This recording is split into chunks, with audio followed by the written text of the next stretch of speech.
Good morning, everybody. Mike Vacchi, Princetontrader.com, here with your Tuesday morning pre-market webcast. Okay, real quick on the daily. So 2403.75, that was basically Sunday night's open.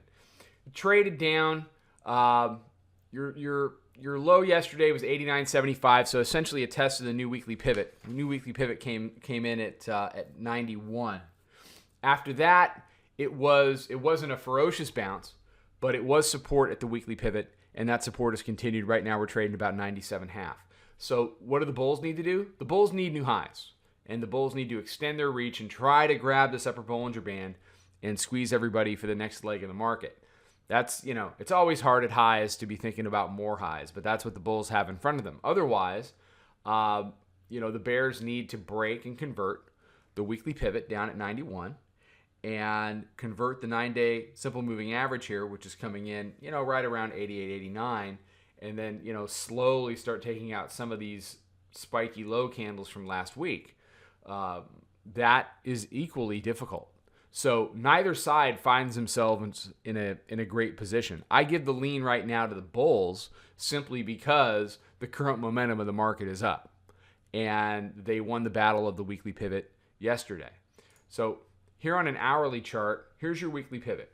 I said early Sunday night to my subscribers, weekly pivot test early this week is likely. Well, there you go. Okay, didn't take long. I'm currently long 91.75. I've taken some profits. I still have a runner. It took a few entries and a few stop outs, at even, you get you've got to make sure that you're not going to get smoked there on the loss of a weekly pivot. So I did a 91.5. that I ended up scratching. I did another 91.5 that I ended up scratching, and then 91.75, which is what I'm in now. But you have to try test of the weekly pivot during a dip buy Monday morning.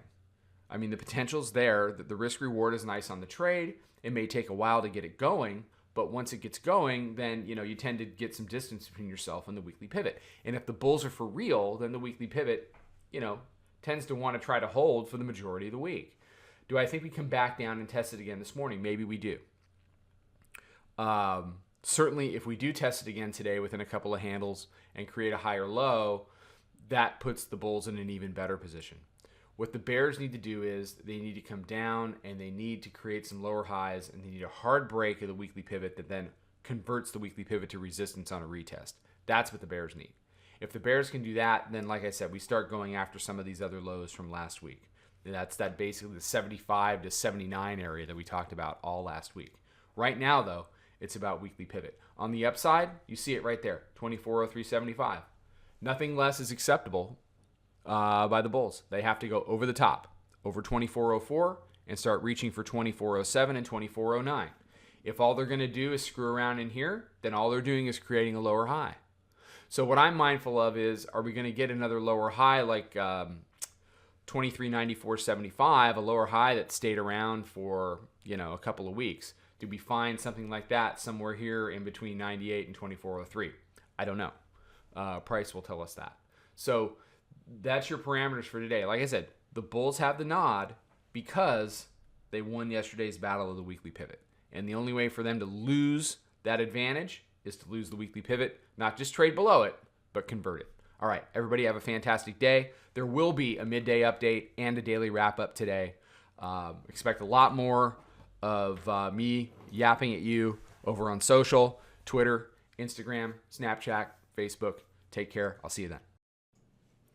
Follow us over on Twitter, Instagram, and Snapchat at Princeton Trader. Check us out on Facebook and join us for a free trial at www.princetontrader.com. Trade 'em well.